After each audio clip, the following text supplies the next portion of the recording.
संतप्त मानस शांत हूँ, जिनके गुणों के गान में वे वर्धमान महान जिन विचरे हमारे ध्यान में। दिव्य सामान्य अधिकार लगभग समाप्त है। अंत का एक कलश अपन ने आज के लिए छोड़ा था, आज उसकी चर्चा करते हैं। इस छंद को पढ़ो, संस्कृत का फिर हिंदी का। हाँ।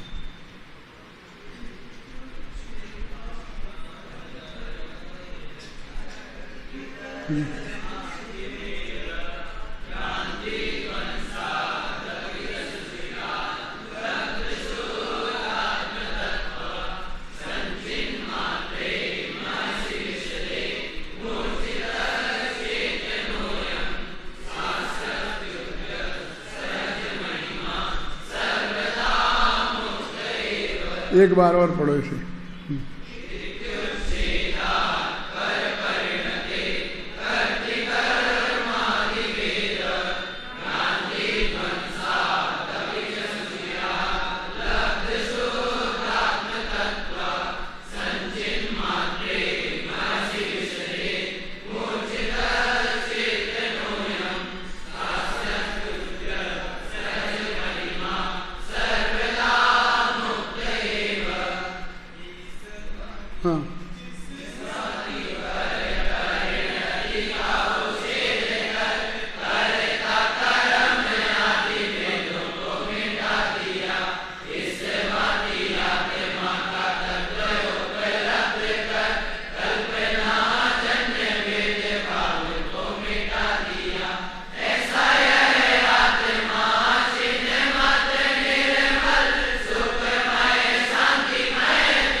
अध्याय का सार कह रहे हैं कि ऐसे अध्याय में हमने क्या क्या किया है। इति उच्छेदात पर परिणति, इसका जो हिंदी पे अध्याय मत के, इससे भांति पर परिणति का उच्छेद कर। और कुछ अर्थ हो सकता है इसका। इत्युच्छेदात पर परिणति, इति माने इस प्रकार, इस प्रकार माने पूरा वो जो अधिकार गया है ना, ये समझ लीजिए 94वीं गाथा से लेकर के यहाँ तक, 93वीं गाथा से लेकर यहाँ तक वो सब इति में आ जाता है। इत्युच्छेदात पर परिणति, इस प्रकार पर परिणति का उच्छेद करके और कर्ती कर्मादि भेदों की भ्रांति को ध्वंस करके मैं करता हूँ, रागादिक मेरे कर्म हैं, इस प्रकार की जो कर्ता कर्म संबंधी भ्रांति थी उसका निषेध कर दिया कि पर का कर्तृत्व का सर्वथा निषेध करके। एक विद्यार्थी बोल रहा था अभी कि राग में माया और लोभ कसाय लेना। जहाँ वो प्रकरण चल रहा था वहाँ पर ऐसे भेद करके राग देश में 25 कसायों को नहीं बांटना है। वहाँ तो राग का मतलब 25 ही कसाय होता है और मिथ्यात्व भी शामिल होता है। ये तीसरा अर्थ भी आप अपने ध्यान में रखो, क्योंकि जैसे देह को पर पदार्थों का प्रतिनिधि माना है आचार्यों ने, ऐसे ही राग को भी संपूर्ण विकारों का प्रतिनिधि माना है। ख्याल में है? राग को भी संपूर्ण विकारों का प्रतिनिधि माना। एक बात और विशेष ध्यान दिलाने लायक है, जो इन 2-3 दिनों के प्रवचनों में भी, मेरे प्रवचनों में और आप लोगों के जो मैंने सुने हैं, उनमें से मेरे को ख्याल में आई है कि ये बताने लायक है कि जब हम द्रव्य कर्म की बात करते हैं तो ज्ञानावरणादि जो कर्म 8 हैं, तो उसमें यदि हम गिनेंगे प्रकृतियों में, तो उसमें मोहिनी कर्म की प्रकृतियों में क्रोध, मान, माया, लोभ, मिथ्यात्व सबके नाम आते हैं। यानी हम न मालूम कैसे कि क्रोध शब्द से हम अकेले भाव, हमें गुस्सा आता है, हमने उसको ही समझ लिया। जबकि वो ना मोहिनी कर्म की प्रकृतियां हैं, उन 28 प्रकृतियों को गिनो वहाँ। तो मिथ्यात्व, सम्यक मिथ्यात्व, मिश्र मिथ्यात्व और बाकी की 25 कसाएं, यही है ना। तो 25 कसायों में क्रोध, मान, माया, लोभ, तो ये 148 प्रकृतियों में इनके स्पष्ट नाम हैं। इसलिए हमको ये कहना क्रोध के द्रव्य कर्म के लिए एक समझाने की कोई विशेष बात रही नहीं। अब भाव कर्म के मामले में थोड़ा सोचने की बात है कि द्रव्य कर्म के मामले में तो जैसे नाम कर्म की प्रकृतियां हैं तो उन्हें हम द्रव्य कर्म के रूप में वो विद्यमान है। अब भाव कर्म के रूप में वहाँ क्या लेंगे? क्यों भाव कर्म तो उन्हें उन मोह राग देश को ही कहते हैं जिनसे बंध होता है। उसी संदर्भ में चर्चा आती है ना शांति जी। तो हम ऐसे कहें मैं द्रव्य के साथ भाव लगा दो तो हर जगह वो भाव कर्म हो जाएगा, ऐसा नहीं है। जैसे अपन ने पाठमालाओं में जब 7 तत्वों की भूल गिनाई तो वहाँ बंध को भी राग रूप कहा, रासव को भी राग रूप कहा, भाव की अपेक्षा। द्रव्य की अपेक्षा तो हम भेद कर देते हैं कि जिस दिन कर्म आए, आना कर्म का द्रव्याश्रव और बंधना बंधाश्रव, बंधने और आने में हम भेद डाल देते हैं। लेकिन भाव बंध में क्या करेंगे? क्योंकि उन्हीं राग देश भावों से वो आते हैं और उन्हीं राग देशों से बनते हैं। हम एक रास्ता अपना लेते हैं कि जिन राग देश भावों से कर्म आए उन्हें भावाश्रव कहते हैं और जिन राग देश भावों से कर्म बने उन्हें भावबंध कहते हैं। लेकिन ऐसा कोई बंटवारा राग में है थोड़ी। मतलब हमको दोनों जगह घटित करना है, इसलिए हमने वो घटित करके आपको समझाया। अब ऐसे ही बाकी के जो 7 कर्म हैं कि जो राग देश मोह से ही बंधते हैं, है ना। ये आपकी जो घुमट सार में बंध विच्छुत्ति की चर्चा है वो सारी चर्चा मोहिनी कर्म के आधार पर ही है? उन्होंने तो क्लियर लिख दिया है कि मिच्छे खलुओ दइयो विदिये पुनः पारणामियो भावो मिस्से क्षयोप समियो अवृद्ध भावे ही तिन्नम्मी। क्या मतलब?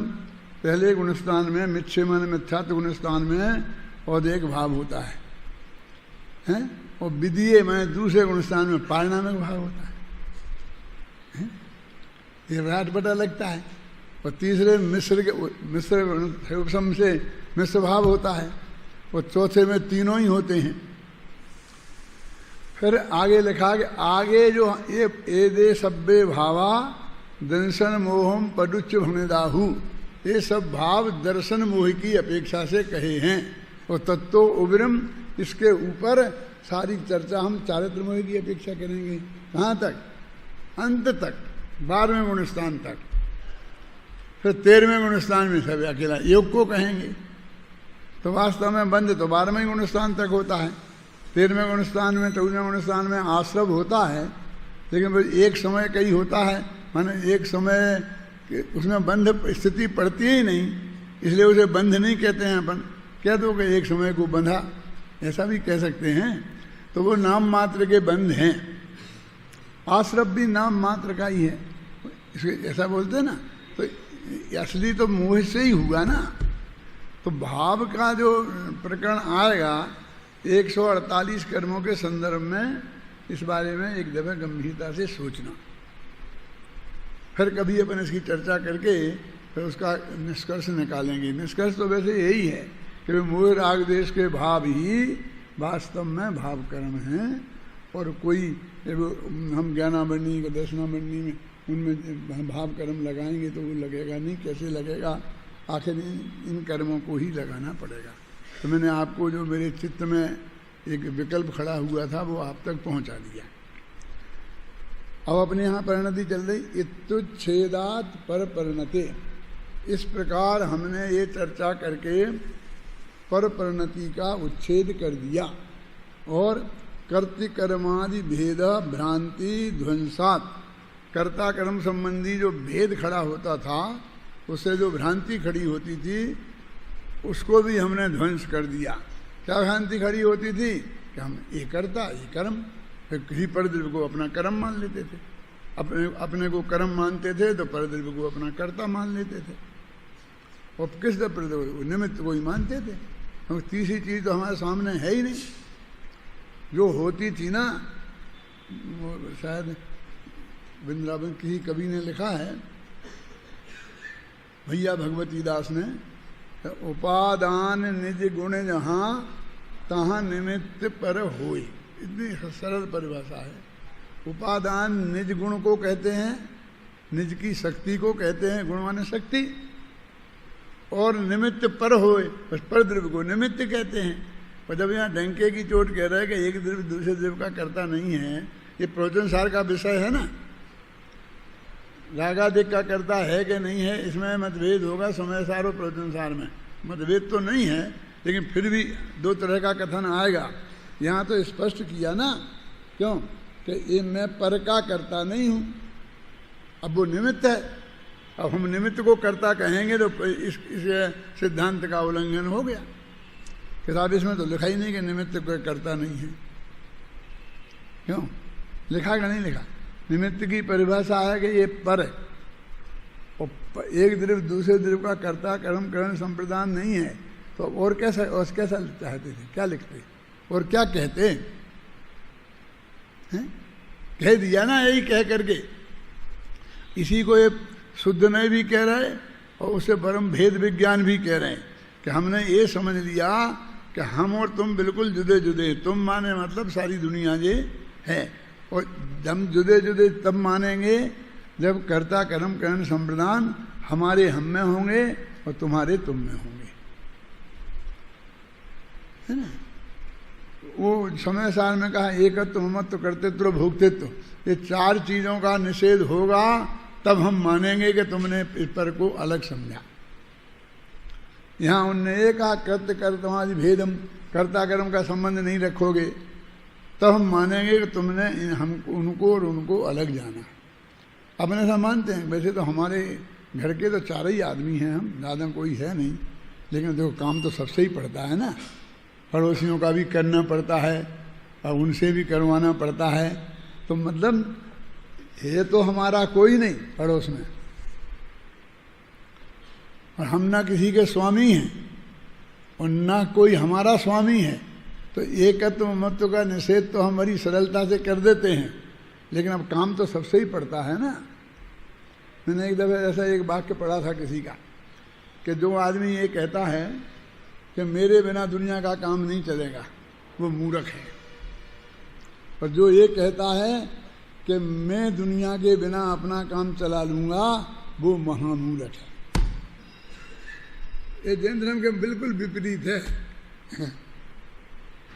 उसका तो वो कहना क्या चाहते हैं कि मेरे बिना किसी का काम नहीं चलेगा, इसमें तो अभिमान है कि मैं करता हूँ और मैं किसी के सहारे नहीं रहूँगा।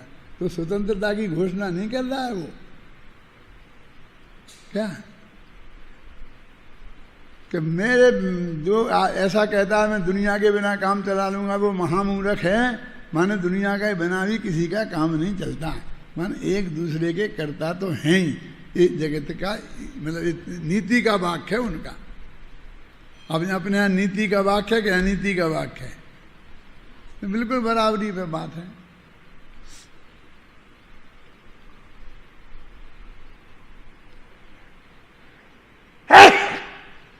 आज तो हमारे लिए भगवान भी करता धरता नहीं है, वो तुम्हारी भक्ति से प्रेरित होके ये तुम्हारा कुछ भी भला बुरा करने वाले नहीं हैं। ये बात भी गले उतारना हमें भारी पड़ रही है। अकेले भगवान करता नहीं है ये कहना, जबकि बात तो ये है कि कोई करता नहीं है, और ये किसी दूसरे को नहीं,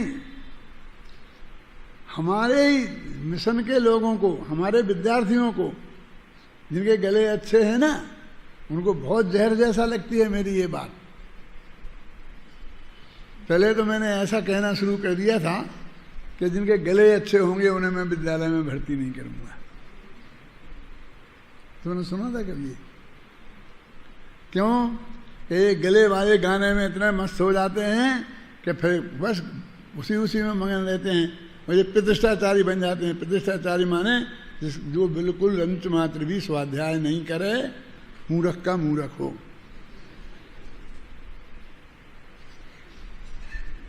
वो जाके उस लेन में चला जाता है। और वो जो भजन वजन है दुनिया के सब कर्तृत्व के पोषक हैं। फिर वो कहता नहीं, वो भक्ति में तो ऐसा करना ही पड़ता है। फिर वो जाके बोलियाँ बोलने लगता है, तो पुण्य की प्रेरणा देने लगता है। वो बिल्कुल अपने धर्म के विरुद्ध ही काम करता है। अब जरा मेरी बात कितनी बुरी लगेगी उसे, और उनके हाथ में जनता होती है। समझ लो कितना खतरनाक काम है। तुम मत कहना, नहीं तुम्हें कहीं खड़ा भी नहीं होने देंगे। अभी वे पावरफुल होते हैं, समझे ना, और तुम्हें अभी जगह जगह खड़ा होना है। नहीं तो इस होश में कि दादा ने कहा था तो मैं भी ठोकूं। समझना जो मैं कहता हूँ अपने आत्मा के हित के लिए। और जब तुम इस पोजीशन में पहुंच जाओ कि जब तुम्हें कोई चिंता नहीं रहे, तब तुम कहना कौन मना करता है। अब हमको क्या, आज मरे हो कल तीसरा दिन होने वाला है, किसका डर, काय का डर। लेकिन ये असली तत्व की बात तो कहें कि नहीं कहें, उन्हें रोकने में पसीना छूटता है ना। किसे बहुत पुण्य बनेगा, ऐसा होगा ऐसा होगा ऐसा होगा, अरे ऐसे लोग देते हैं, और ये हो जाएगा, इतना हो जाएगा, वो हो जाएगा। अरे वो होगा तो हो जाएगा, लेकिन तुम कहाँ इसके गीत गा रहा है। तुम तो त्रिकाली ध्रुव भगवान आत्मा के गीत, ना तो पूज्य गुरुदेव सिंह ने कभी उसकी पोषण किया, ना उनके एक वाक्य में मिलेगा, ना अपने विद्यालय में कभी किसी एक वाक्य भी इसका पोषण किया। लेकिन ये कहाँ से आ गया मेरी समझ में नहीं आता है? हमने तो ये सिखाया ही नहीं था। फिर लोग कहते हैं देखो साहब आपके प्रतिष्ठाचारी भी बोल रहे हैं, अब क्या करें। ये तो नहीं कह सकते कि हमारे नहीं है। तुम अपनी सोचना, बिल्कुल इस श्रद्धा में से निकालना। इस बाउंड्री के बाहर जाने के पहले एक द्रव्य दूसरे द्रव्य का करता नहीं है। भगवान तो है ही नहीं, ये तो बीतरागी है, ये सवाल ही खड़ा नहीं होता है। लेकिन ये रागी देशी भी नहीं है कि साहब ये करना चाहते हैं। वो एक जगह मैंने लिखा है, हाँ वो किरमल पर राय की किताब में, इंदो वा तही जिनेंदो वा गाथा है ना। हाँ, इंदो वा तह जिनेंदो वा, इंद्र भी नहीं पलट सकता उसे और जिनेंद्र भी नहीं पलट सकते। तो कब इंद्र का नाम फिर जिनेंद्र का नाम, जिनेंद्र तो पलटते ही नहीं। अरे इंद्र भी नहीं पलटता है। माने रागियों में सरदार इंद्र और बीत रागियों में सरदार जिनेंद्र। ना रागी पलट सकते हैं ना बीत रागी पलट सकते हैं। कोई कहता है कि जिनेंद्र तो नहीं पलटते, भगवान महावीर तो किसी को कुछ नहीं देंगे, किसी का कुछ भला बुरा नहीं करेंगे, क्योंकि वे बीत राग हैं। लेकिन रागी दोष हैं जिन्हें वे तो करेंगे ना। तो जो हमारे देवी देवता हैं क्षेत्र बाल पद्मावती, इसी आधार पर सारे पनपते हैं। हम किसी पंथ का निषेध कहाँ कर रहे। हम तो ये कह रहे हैं कि न जिनेंद्र कर सकता है न रागी देव, इंद्र कर सकता है। तो ये व्यंतर वगैरह इंद्र ही तो होंगे सबसे बड़े, कोई नहीं कर सकता। नहीं ये कर देंगे, ये किसी से करवा देंगे, बोल देंगे, वो पुण्य बनेगा, फिर वो उदय में आएगा, फिर वो फल के आ जाएगा, फटाफट सब तत्काल हो जाएगा। यहाँ बता रहे 70 घोड़ा काड़ी का बनता है और 10,000 इतने वर्ष तक तो उसका आबादा काल होता है, और वो उदय में ही नहीं आ रहा, और यहाँ तो फटाफट कर देंगे। हैं?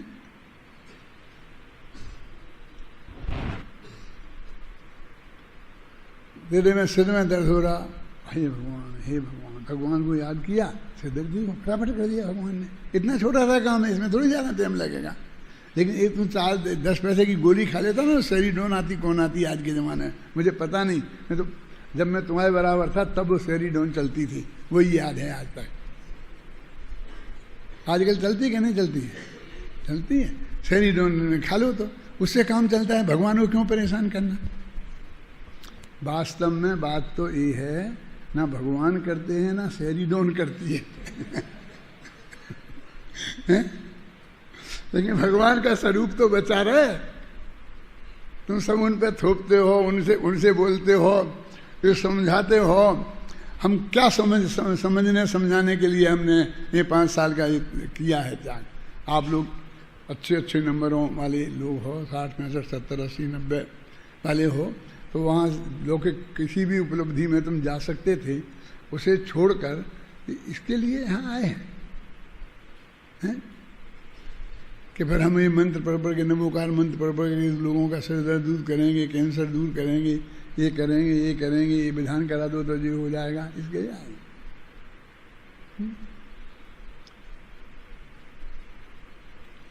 तो नहीं, उसमें लिखा है साहब, उनमें लिखा है पुराने में। अरे लिखा होगा, तुम लिखो ना नए, और उनमें ये लिख दो कि नहीं होता, फिर उससे क्या फायदा होगा? कम से कम एक दफे प्रश्नवाचक तो खड़ा हो जाएगा। अभी तो एक बात लिखी, उन सब पूजनों में, सब विधानों में, सब बोलने में, जैसे वहाँ होता है। अब क्या करे बोलो? अब तुम लिख दो नहीं होता, जितनी भी बने जैसी तुकबंदी को भी करो, क्या लिख दो।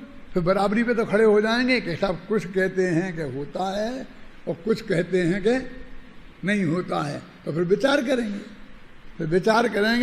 तो विचार में तो वो सही नहीं है ना, विचार को तो बर्दाश्त वे नहीं कर सकते। वो जो ऐसा झूठा बोला जाता है कि भगवान कर देंगे, ये तो अविचारित रम्य है। अविचारित रम्य समझते किसे बोलते हो? अविचारित रम्य का क्या अर्थ है? जल्दी बोलो, खड़े हो, फटाफट। शास्त्री के हो ना, हैं? नहीं, अभी तक नहीं मालूम अविचारित रम्य। अरे बिल्कुल सीधा शब्द है कि विचार करोगे तो इसकी पोल पट्टी खुल जाएगी। अविचारित, विचार नहीं करो तो बहुत अच्छा लगता है। अविचारित रम्य का अर्थ समझ में आया क्या? कि नवोकार मंत्र 9 दफे पढ़ो तो सिर दर्द ठीक हो जाता है। ये क्या है? अविचारित रम्य है। मैंने अब विचार मत करो तो बहुत अच्छा लगता है, क्योंकि सिर दर्द तो सबके होता ही है, और 9 दफे नवोकार मंत्र पढ़ना तो कोई बड़ी बात नहीं है। क्यों? अविचारित रम्य है कि नहीं? लेकिन सोचोगे तो बिल्कुल तर्क की कसौटी पे खरा नहीं उतरेगा। उसको बोलते हैं अविचारित रम्य, समझे ना? विचार नहीं करो तो बहुत अच्छा लगता है,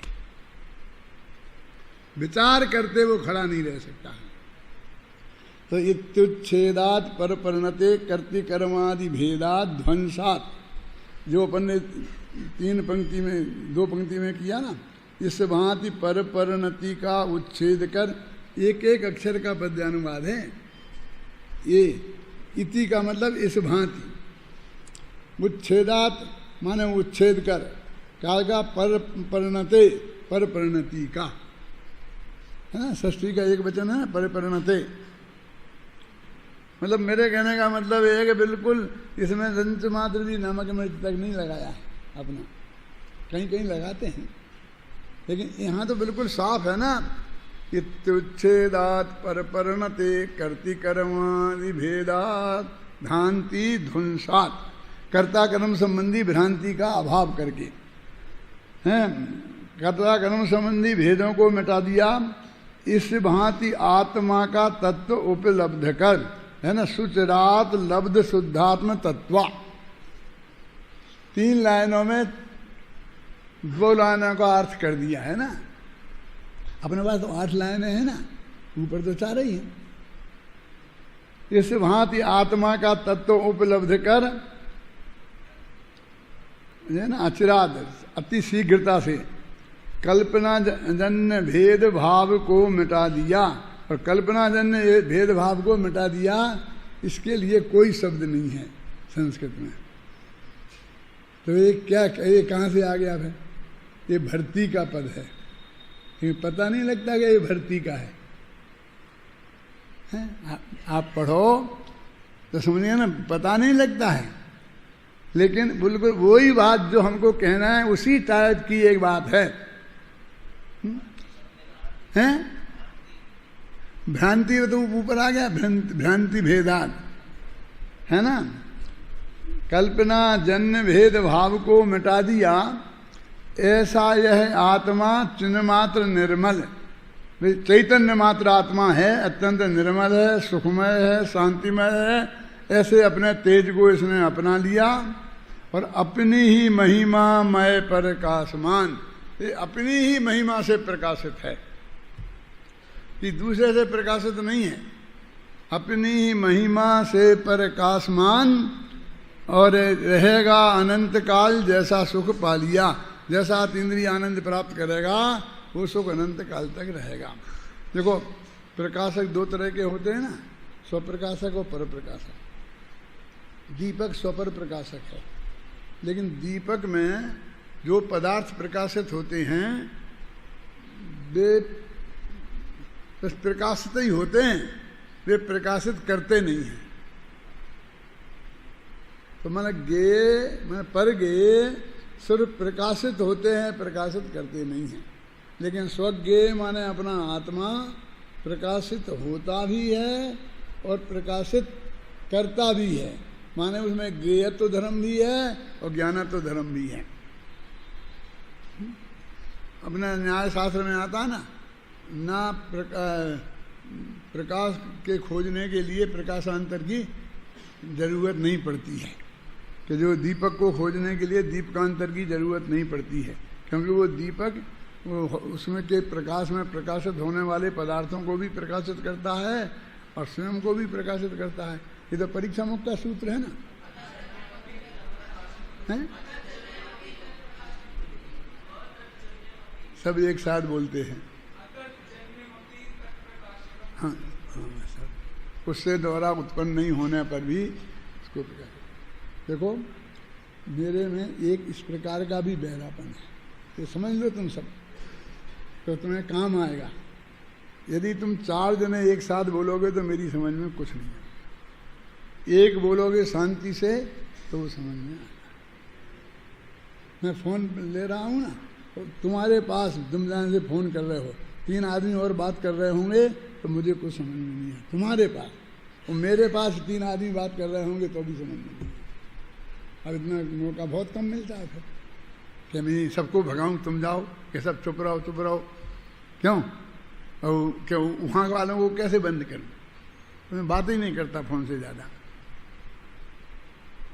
आप सुनिए, मुझे फ़ोन से बात करना बिल्कुल इष्ट नहीं है। ए करते रहो, ये मुझे बिल्कुल पसंद नहीं। सुनिए ना, मेरे पास तो सब व्यवस्थित होके आओ।